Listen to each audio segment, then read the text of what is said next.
Hey guys, Toby Mathis from Anderson Business Advisors, and today we're going to talk about year-end tax planning.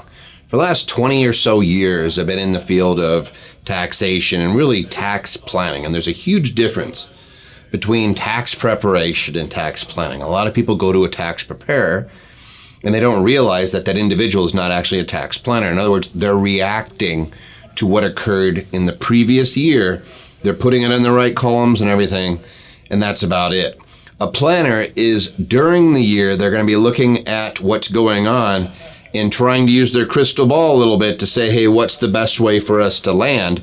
They want flexibility as a result, and they understand that there's things that can be done even after the tax year end, so long as we set things up correctly to still have options. And let me give you an example.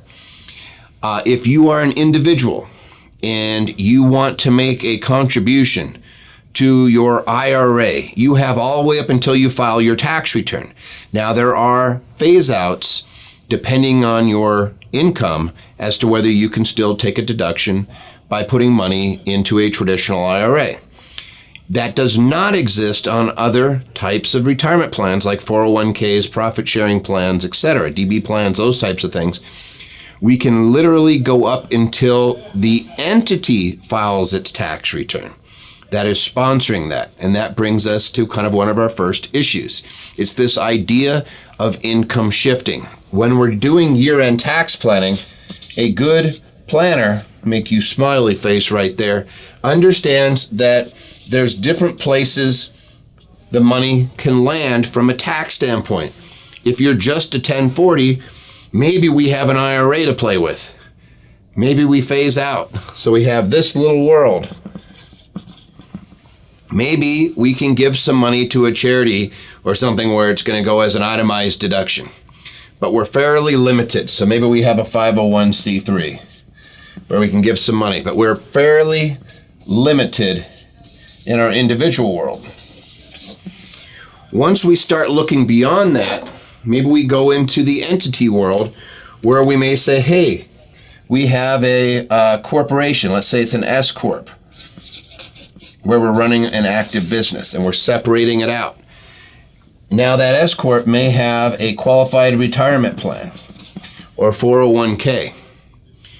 Maybe you even set up your own nonprofit where you can actually control how the funds are actually used.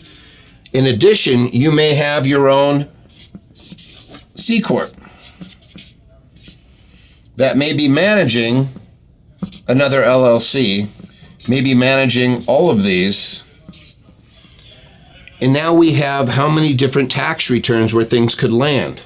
We have you, we still have the IRA, we now have we still have the 501c3, we have the QRF, we have the S Corp, we have the C Corp. This guy, generally speaking, is just a conduit. It's going to flow on to one of us. It's not going to necessarily be a separate taxable entity, but we start looking at these things. Now, if you have children, let's put our kids out here, and they say, hey, I want to work as well, Dad, or hey, how do I get to work for these entities? We may have another one where we can move money into another tax bracket. That's what tax planning is about. It's like, where do we want it to land? And what's the implication if it lands there? So if I have a bunch of rental properties and I do nothing else, let's say this is real estate rents. If I do nothing else, it's going to end up on my 1040. If I pay the C Corporation a management fee, then a portion of it's going to end up on the corporate return and a portion of it's going to roll down to me. That C Corp may have better tax treatment than I do, especially if I'm in the highest tax bracket. That C Corp may allow me to write off everything or things that I can't do as an individual, but also it's a flat 21%. This S Corp flows down to me if I let it have the profits, if I leave the profits in there. But I can avoid the Social Security tax, also known as FICA, if I pay myself a salary and then the profits, I can avoid this, which which you think is small, it's 15.3%. I can help avoid that. I could avoid all taxes by deferring income into my QRP. I can actually take, for both me and a spouse, up to $18,500 of the first dollars I make go straight into the plan. For each of us, if we're over 50, it's $24,000. I could put a whole bunch of money, $24,500. I could put a bunch of money into there.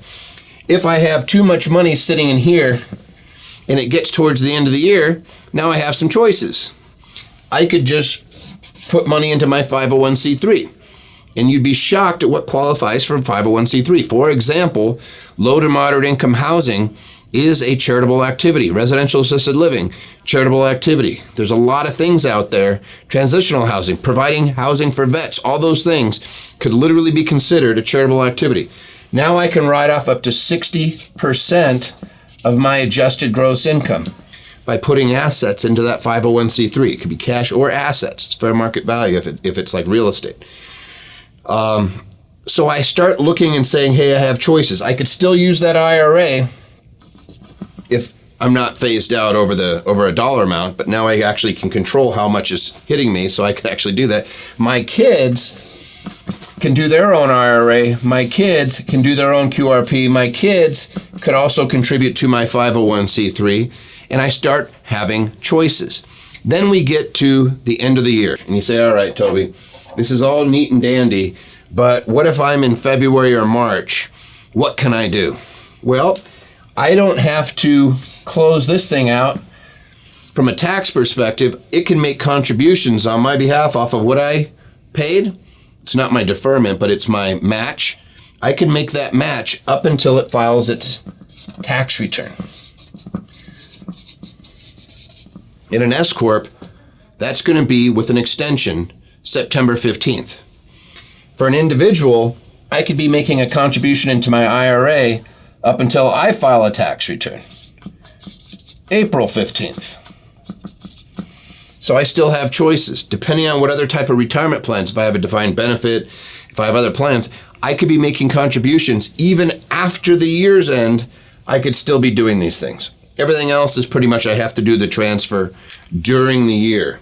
I'd actually have to know before December 31st. But even after the year, I still have plenty of time to do some more planning. Hey, I don't have enough money to put into my 401k. This stinks. What do I do? It comes to January, February, March, April, June, July, and you say, hey, I have the extra money now. Can I make a contribution? Yes, you can do your match all the way up until you file that tax return. One of the reasons why we like to do extensions around here. I could actually be making a contribution in September of, let's say it's 2019, for the tax year, my tax year of 2018. So I could still be lowering my taxes. That is how we do year-end tax planning. I have to know what's out there. I have to have just about everything set up. I have to have everything other than my IRA.